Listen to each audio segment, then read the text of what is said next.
Hour number 3 tonight, and it's yours truly.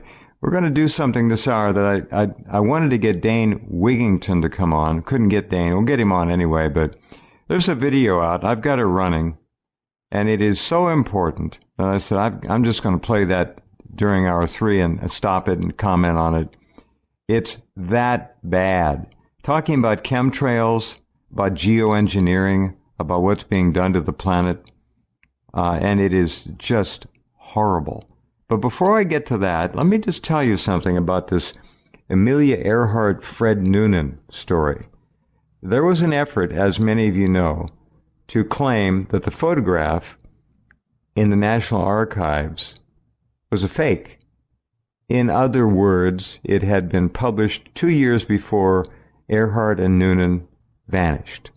Well, they didn't vanish because the photograph is legitimate.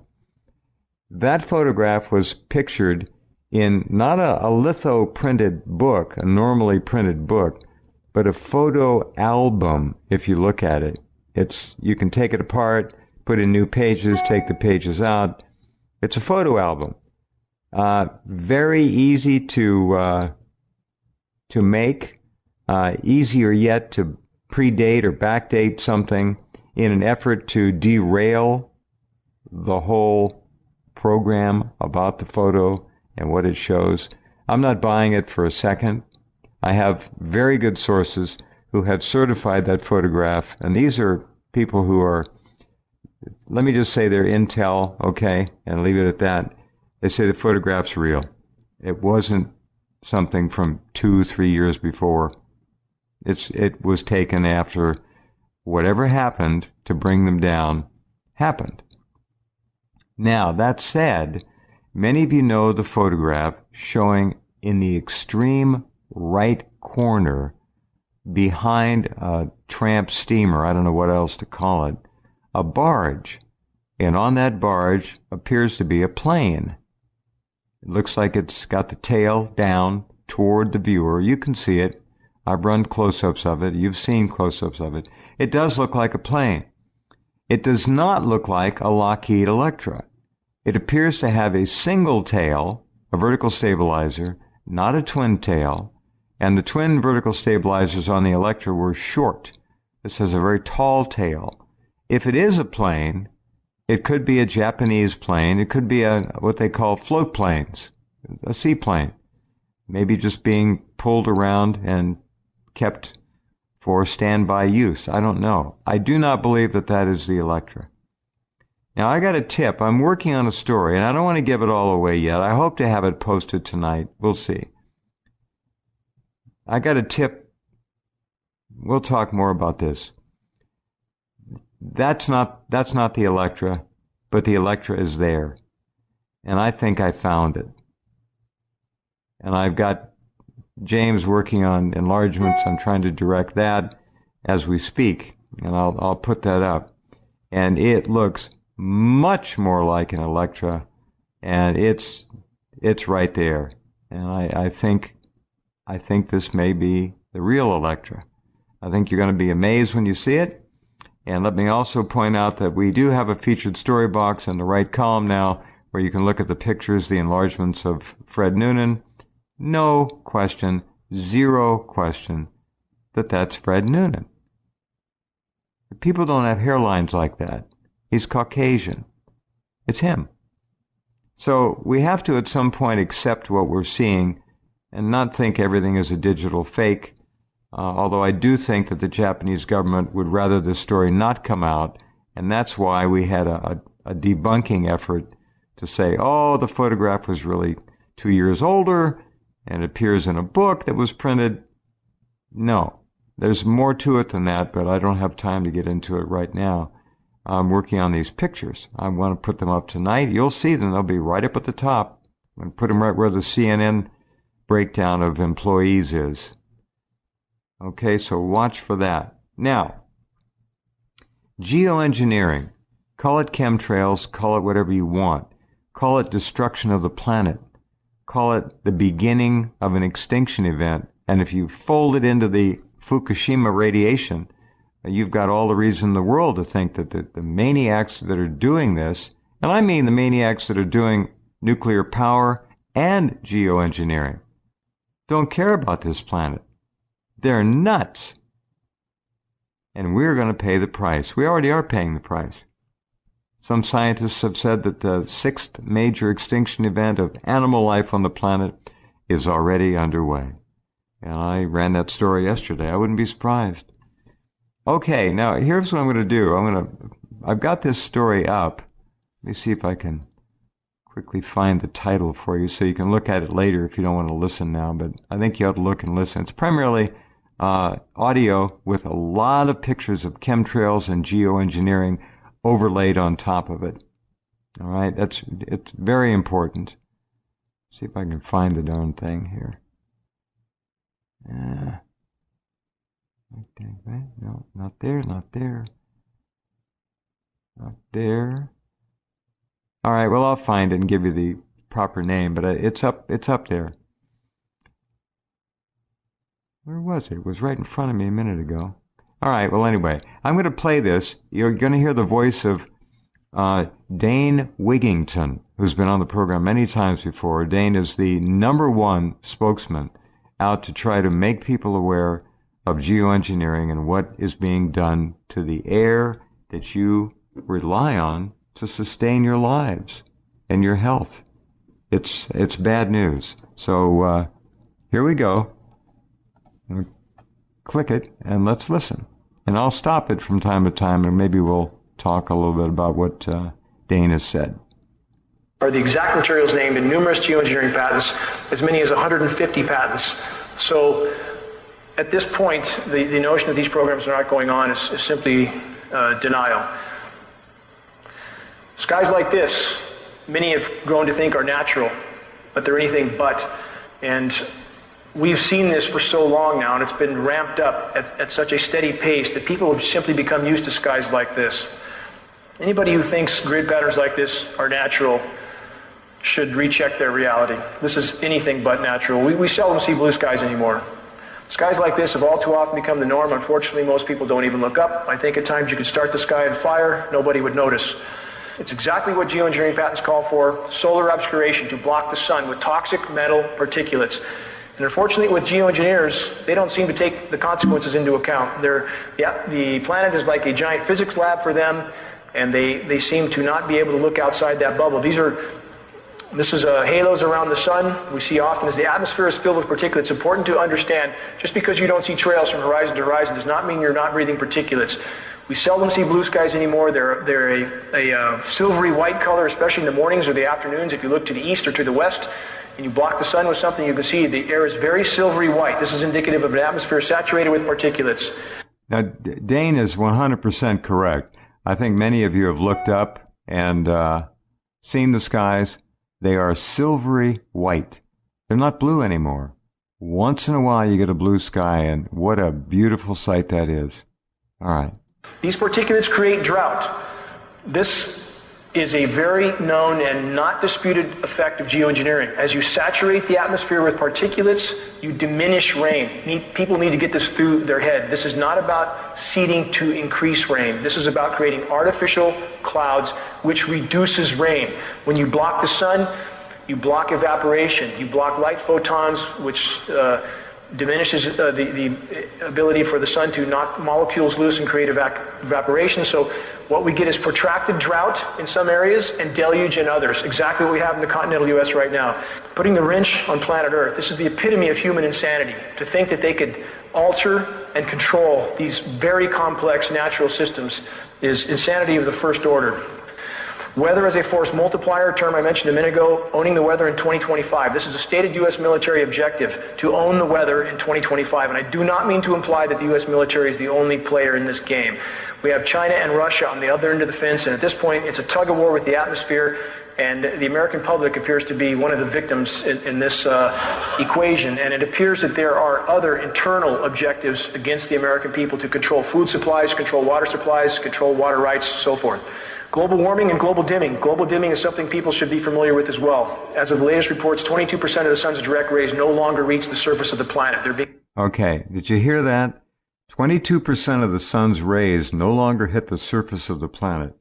These are really important. He's a very fast, cadenced speaker, and it's a little bit unfortunate because every sentence that he utters is important. So that's why I'd like you all to go back and definitely listen to this tape again. You'll find it. I'll move it back up tonight, but it's got a big urgent in front of it. Urgent: geoengineering, chemtrails, HAARP, toxic particulates, Alzheimer's, sickness, death, extinction. That's the best title I could come up with because that's what's covered in it. All right, we'll get right back to this YouTube video. Here we go. Blocked. The planet is literally encased in a cocoon of toxic metals. Yes, pollution is a part of this problem, but we believe a small part in comparison to the geoengineering influences is horrific, one of which is vitamin D deficiency, of which 98% of the U.S. population is now deficient in vitamin D. The host of diseases and ailments that ensue from that is horrific, not to mention the fact that we are breathing these particulates. So photosynthesis for plants, another issue. You can't block the source of life on planet Earth without consequence. Scientists seek to legitimize geoengineering while acknowledging its catastrophic effects. Again, the scientists, and many of which I know, are little concerned with the consequences of their experiments. They're just, they look at the planet as a giant physics lab for them to carry out their little operations. Obama's geoengineering program, Poison from the Sky. Obama's science advisor, John Holdren, strong advocate for these programs. The Obama administration, in fact, since he has taken office, these programs have been ramped up yet again. They go back a long way, but they're going for broke now. It appears that they're doubling down on the damage they've already done. It's like Corexit in the Gulf of Mexico. What did they do? Did they try to acknowledge the mess in the Gulf of Mexico, the oil spill? No, they tried to hide it with a chemical disbursement called Corexit, which by some reports made the toxicity in that region 52 times greater, but they don't care. The goal is to hide the damage they've done, hide the crimes already committed. What are we dealing with? So many people ask this question, why would they do this? If they're doing it to themselves, why would they do it? First and foremost, we're not dealing with sanity. Jack Nicholson puts a good face on that, I think.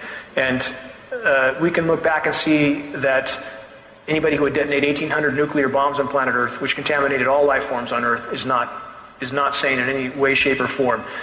Did you know that there were 1,800 atmospheric, nuclear, and thermonuclear bombs lit off on this planet?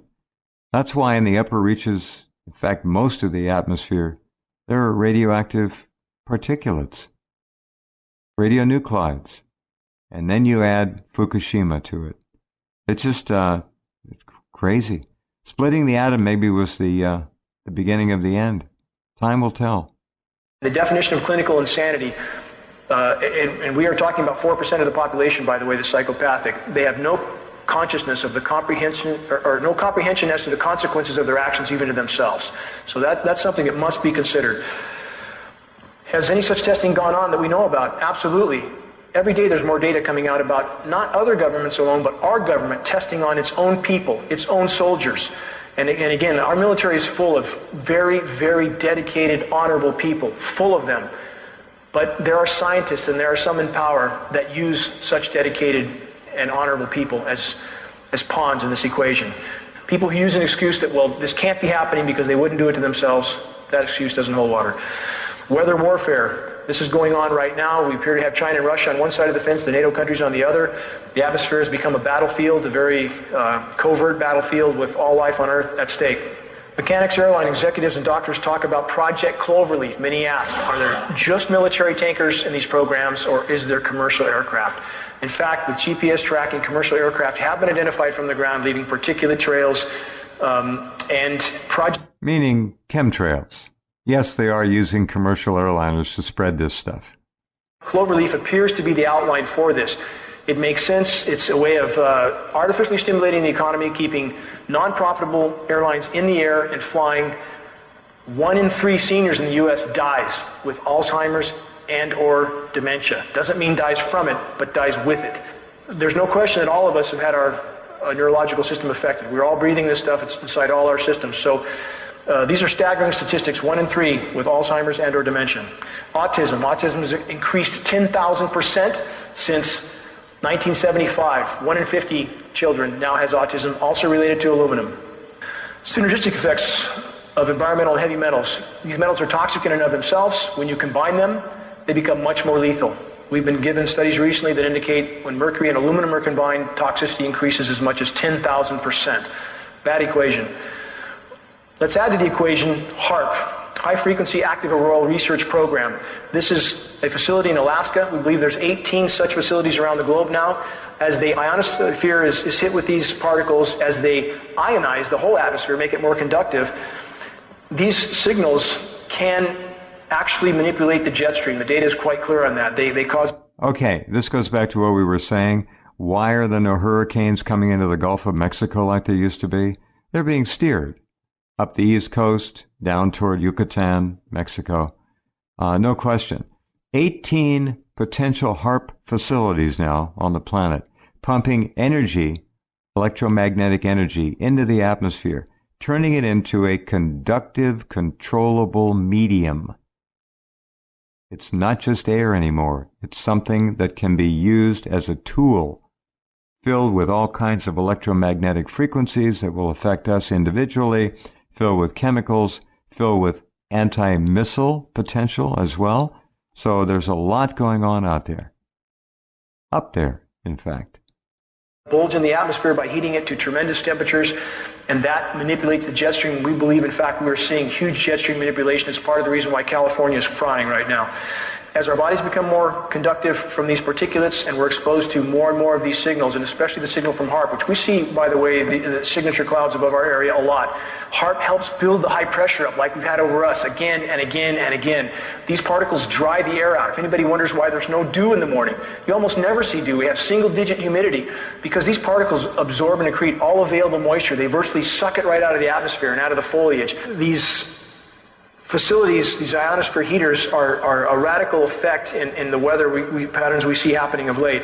Unprecedented jet stream movements. We see this almost all the time now, in the lower 48 especially. And this appears to be connected to, for example, what they might be trying to do in the Arctic could be affecting us horrifically here, because the jet stream, as it moves across us, it's part of that long-term manipulation that I believe right now this is why we're frying at this point, because there are some very profound things happening in the Arctic.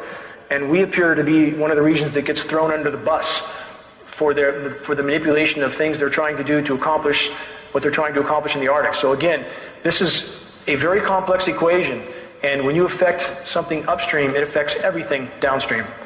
Now, their latest proposal, as the experiment gets worse and worse, as they play weather whack-a-mole, they're now, we believe they're already at this program, to use the ionosphere heaters to nuke the atmosphere in a desperate attempt to try to degrade the methane that is already one of the consequences of the programs they've already been at for 60 years. So the equation just gets worse and worse.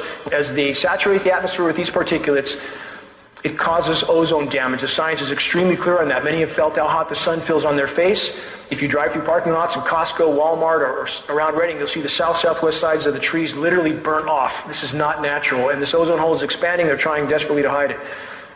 Recent changes to Gulf Stream causing widespread gas hydrate destabilization. Arctic Methane Emergency Group. Planetary catastrophe is inevitable. Although they are correct that the methane is a global game-changing event and a planetary catastrophe, what do these guys propose? That we geoengineer. As if it hasn't been going on for 60 years already. Now, either these people live in a hole or they're lying their butts off. So, if this is an attempt to legitimize geoengineering, we don't know for other reasons or aspects, but we know enough about geoengineering to know at this point it is a cure, quote, cure, that is far worse than the disease. The planet has not been allowed to respond. Need to understand this is not... See, now there was a key statement. The planet has not been allowed to respond to this assault on it. Think about that. Keep that in mind. The planet is a living organism, and it will respond to things, and it will try to equalize, but it's not been allowed to. The onslaught has been ceaseless. It won't quit. About Al Gore. It's not about carbon credits. I do not like Al Gore or his carbon credit scams. But the bottom line is geoengineering has decimated our planet's climate. As the ice disappears, that heats the Arctic Ocean. That releases more methane, more heating, very vicious downward cycle. White House trying desperately to hide this at this point. I don't think they can hide it much longer. If the planet's not allowed to respond on its own, they are literally blocking the rain, especially from Northern California, the Pacific Northwest. They are blanket spraying the Eastern Pacific. We have the satellite photos to prove it. That shuts off the hydrological cycle. We fry. So again, these guys they're like kids in a sandbox. They're like crazy kids in a sandbox. that just want to conduct their experiments till there's nothing left. As methane releases from the seafloor, it aerates the water like a bottle of champagne. Ships have no buoyancy. This is in fact what we've seen for many decades in the Bermuda Triangle. As ships go to the bottom fully intact, this is methane fields releasing. But now the fields releasing, for example, in the East Siberian Shelf of the Arctic, are massive in size compared to what's been releasing. And I don't think they can hide this release much longer. And this hopefully will help expose the geoengineering programs. If enough of this methane releases, it's going to be game over. It's one more reason that the planet has to be allowed to respond on its own. These programs have to be stopped. The power structure is literally in a panic. They thought they could play God with the weather, with all of us as part of this experiment. And now they know that you don't get something for nothing in this equation. I believe they're in absolute panic trying to figure out how to put the genie back in the bottle, but it can't be done. What they can do is stop hampering the planet's ability to respond to these problems. Okay, I'm going to pause right there. This is a fully illustrated presentation by Dane, who just emailed me and said he'll be back on the programs soon. Let's see, what did he say here? Hold on. Yeah, maybe we can get him on right now. All right, we'll do that.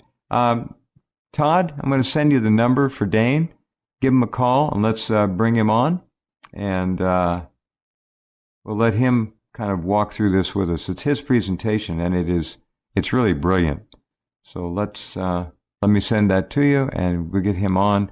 We'll take our bottom of the hour break here right now, and come right back with more in just a couple minutes. This is really important. This is what they're doing to the planet. All right. Well, they are doing many things to the planet, but this one is unstoppable, at least in terms of our ability to stop them. All right. We'll be right back. Hold on. And I think we've got Dane Wiggington online. Are you there, Dane? Can you hear me, Jeff? We got you loud and clear. Yeah. Thanks so much for being here. This video has been stunning. We've been playing, let's see how much I've played here. 12 minutes of the 23 minutes, so just about half of it. It's just amazing. You speak so eloquently and so quickly, and I've cautioned people, go listen to this 2-3 times, because every sentence that rolls by is worth, almost every one is worth sitting and thinking about. There's so much data you give, and I've always done that. Let me just play another minute or two of this to let you know where we are in the presentation. It's a wonderfully produced video. Here we go. Is the planet warming? Is it cooling? It's too political. This issue is too political. You know, Al Gore is such an incredible idiot that he has caused people to not look at the truth, and his hypocrisy, unbelievable hypocrisy, has really muddied the water. You take geoengineering out of the equation, and people wouldn't be scratching their heads about this. Are our oceans on the brink of collapse, as we discussed? Yes, they are. These articles are out there for anybody who bothers to look, because certainly our mainstream media wouldn't cover this. They're too busy telling us when the next episode of American Idol's on. Okay, that's where we pause. But I actually took this hour. I wanted to play this, and I hoped you'd be on, and you're on. So great. All right.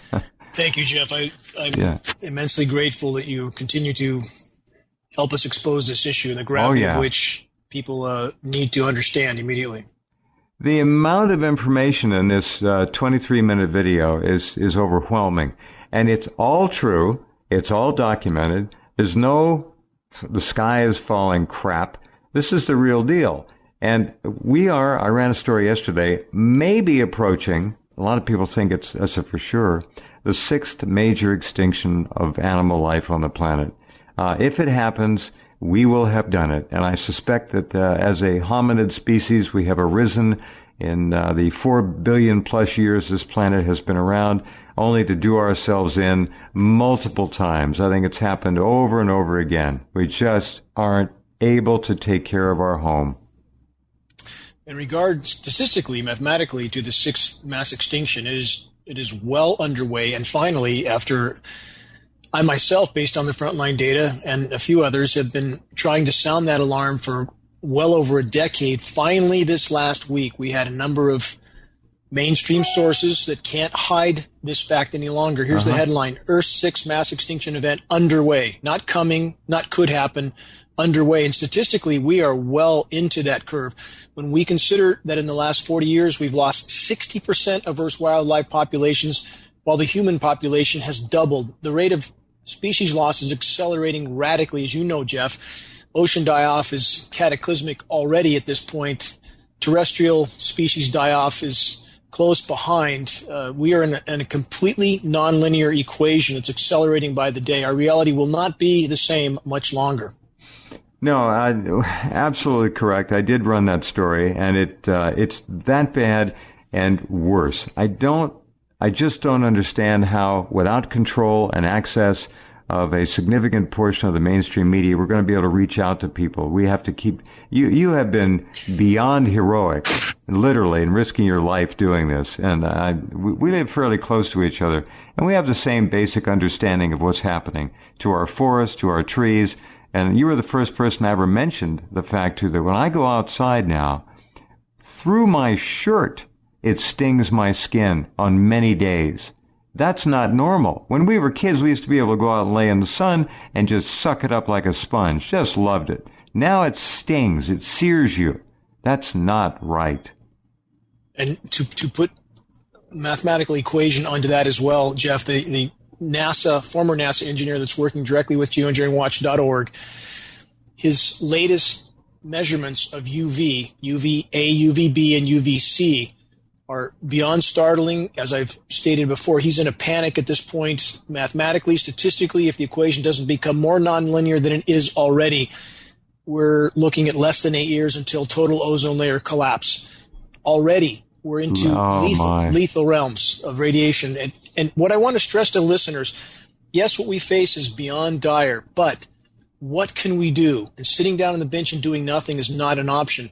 No. The one quantum leap we could take in the right direction is to expose and halt the greatest, most destructive human endeavor ever launched by the human race so far, and that's global climate engineering programs. And I realize the gravity of the nuclear issue, which could supersede this at any moment. But short of nuclear cataclysm, climate engineering, the greatest and most immediate threat we face, if we could expose and stop that, Jeff, I would argue it would galvanize populations all over the globe in a common cause. We're all getting sicker and dumber by the day as a direct result of climate engineering, in addition to shredding the ozone layer, disrupting the hydrological cycle, contaminating the entire planet. We know the elements we are breathing have specific neurological effects. Every single one of us is experiencing those effects, whether you admit it or not, whether people realize it or not. Again, geoengineering, exposing it, stopping it, single greatest leap we could take in the right direction. And Jeff, we have another free public awareness event, July 28th, Redding, California, Red Line Hotel Ballroom. Again, this is a completely free event, as every single GeoEngineeringWatch.org event has been free. The presenters there will be Dr. Sherry Tenpenny to give an updated presentation. She's superb, yeah. You know Sherry. Oh, yeah. It's a brand new presentation on the latest vaccination studies and how verifiably lethal they are. We have former CIA officer Kevin Shipp on exactly how cancerous and corrupt our government is, and I will give the latest updated data from the front line of climate engineering, all free. Reading, July 28th, flyers or event information I'll send you later, but it's at geoengineeringwatch.org. We're simply trying to get the word out while we can. Right. What a great night that'll be. You'll walk away from there shaking your head, first of all, and then trying to figure out what you can do about this. Secondly, we've got to move on it. I don't know if you've got any support in the Congress. Has anybody stepped forward to do anything to help you? It's interesting. In Rhode Island, there's legislation that we originally, geoengineeringwatch.org, supplied data to the state representatives in Rhode Island for their attempt to educate other legislators on this issue. That was in 2016. Now we have draft legislation that looked like it might not make it through, but it's still alive right now. We sent our lead attorney from the Legal Alliance to Stop Geoengineering, our legal group. We sent him to Rhode Island to help the state representative Justin Price present. And he did. And that state representative, I hope, will rely a little more on our legal team's help. The draft legislation could certainly use that help because it's better done legally and very articulately as opposed to ideologically. So we hope that he'll rely a little more on our help there. But that legislation is still alive. The lawsuit from our legal group in Canada is still alive.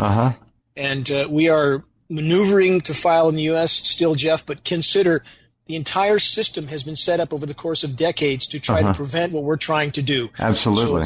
But we're making progress and getting closer to being able to file in the U.S. as well. Well, keep me posted on that. That is encouraging. I'm I'm still amazed at how little people know about this. About how, remember we always used to say, look up, look up. And I don't know that people looking up now are seeing anything more than that, as you described so eloquently and perfectly, that silvery, misty sky. It's a silvery gray sky. It's not blue. And they don't understand. The skies used to be magnificent blue with puffy white, beautiful clouds. And I remember seeing the first chemtrails I noticed was 1994. In fact, the same year, just about the same time I started this program. And they're there for everybody to see. And it's just so obvious. And yet our younger people, the snowflakes, right, the millennials, and all the other generations yet to come, are being brought up with that as the norm. So how do you tell them that's not normal and get them to believe you? You got to show them pictures. And I don't know what else to do. Human apathy is truly profound, and there are unfortunately many in our ranks of the human race that will not face the truth until it hits them between the eyes. And that's coming. It's very close. But I want to stress, for those who are willing to wake up, for those who are willing to do their part, the whole battle to expose and stop climate engineering, which is a battle for the greater good, a battle we must win or nothing else will matter. It all comes down to a critical mass of awareness. And that's what the legal effort is even designed to do, because we fully expect that the U.S. government will play the national security card and try to block our proceedings. But even that is an admission of guilt, is it not? And even that would bring credibility to the issue and make people understand this issue is absolutely real. So for all those people listening who think they can't help, that they can't do anything, I would argue again, they could be the last grain of sand that tilts the scale in the right direction if they simply do their part to wake those up around them. Eventually that reaches military families, and that's who we need to reach the most. The military families, we need them on our side. Couldn't agree more. I'm going to play just another couple minutes of this to give people an idea of what's in this video, and urge all of you to please listen to it. There's a big urgent in all caps right in front of the title in headlines. So here's Dane on video. These are occurring around the globe as we speak. Southern California sea lion pups have died this winter. Many people don't know about this. There's thousands of them dying washing up at the beach. They simply have nothing to eat. Although radiation from Fukushima has been implicated in some of this, much of the rest is just simply a lack of food. And these events will not be hidden much longer. That's why I have no hesitation discussing them, and people can call me alarmist, they can call me whatever they want. This is happening now. Our quote-unquote scientists are often very disconnected from reality. They're paid to say what they say. That's true. But in fact, if we have an ice-free Arctic this year, and all indication is we may, if it's not this year, it'll be next year, that's about 100 years ahead of modeling. So yes, the modeling's wrong, but it's far short of how bad it really is, and geoengineering is fueling that fire. And based on all available data, by the way, from an event 5 million years ago in Earth's history called the Pliocene Epoch, as there's more carbon in the atmosphere, there's normally more rain. The planet responds. The boreal forests thrive. They're not killed with these toxic particulates as the sun's blocked and the rain's blocked. And so we would have more lush conditions right now if they weren't spraying. There's other implications that aren't all positive, but the bottom line is, how do you fly 1,000 jets or more around the planet every day dumping these toxic particulates and think you're going to do anything but harm?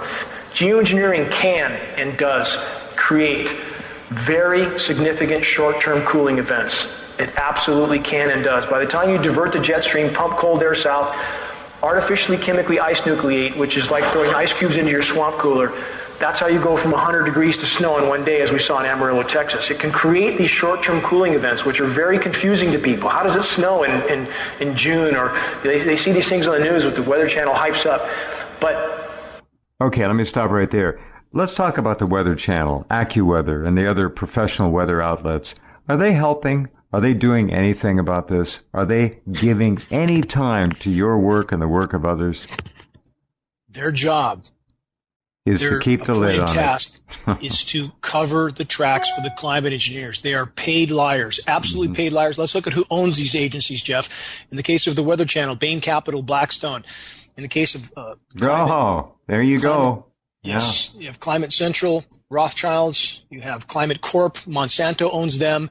The power structure owns the weather disseminating agencies from top to bottom, they must control the message to try to cover the tracks of the climate engineers, to try to claim and explain away the completely engineered as being natural. And when they engineer a snowstorm over the pyramids, for example, or in the United Arab Emirates or in Nigeria that just happened, that goes a long way to convincing people who don't want to believe there's anything wrong with the planet that everything's fine. And that's part of this psyop with climate engineering. But make no mistake, I want your listeners to hear what I'm about to say. No matter what we speculate on as to the overall motives, and there are many with climate engineering, make no mistake, this is genocide, ecocide, and omnicide. There is no question about that. We can debate the agendas all day long, but what is happening in our skies must be considered biological warfare. It must be considered genocide, ecocide, and omnicide. So for those who think they will deny this and somehow it will magically go away, that's not going to happen. And the damage that's already done in countless ways is irreparable. We're in a fight for life right here, right now. And all I'm trying to get people to do, don't believe me. Please look at the frontline data. And as far as biosphere implosion, Jeff, did you see that Larsen C collapsed? Yeah. Last night. What there was a trillion something. Trillion tons of water. Nice. I mean, this is the issue with this is, and that'll float away to melt. That's what it's going to do. It will. And the more important issue is that is the buttress. That is the cleat that holds the land-based ice in place. And I want to get people. This is the more important issue because now the land-based ice starts to slide in much faster, as happened with Larsen A and Larsen B. Revealing the hidden continent of the Antarctic. Yes. And also causing catastrophic flooding. Sea level rise. But the sea level rise issue itself is not the most immediate threat we face. Back to what you stated earlier, and you were directly on target. The much more immediate threat is the disintegration of our protective atmosphere, and that will kill us all long before sea level rise has a chance to wreak havoc. So we're back to the air we breathe, the atmosphere that allows us to exist on this planet, both of which are being completely, in the case of the atmosphere, torn apart, in the case of our breathable air column, completely contaminated. This is a very direct and very real fight for life. I'm simply trying to get people to investigate the data, not to believe me. Dane, what help are you getting? You've got the former NASA engineer. You've got talk radio programs, I'm sure, that support you. You've got the internet. But Congress, nothing, virtually nothing so far. The mainstream media is not going to help you. If the Weather Channel and AccuWeather and the others, if they're compelled to keep the lid on this, they'll do that. So it gets to be really hard. We live in a society filled with agencies and individuals in those agencies that have no moral fortitude. The treachery, the duplicity, the lack of morality, the lack of accountability, I could go on and on and on, are unprecedented in our history. Yes, and they could be fatally so. That's the part that bothers me. How do you teach people to come back to a moral stance, I mean, in the larger sense, a moral life, when they're so committed to lying and deceiving and cheating and disinforming? I don't get it. It's hard. Nor do I, but I would say this to your listeners as well, Jeff. When do each of us, every single one of us, make a decision that no matter what others do, what will we do?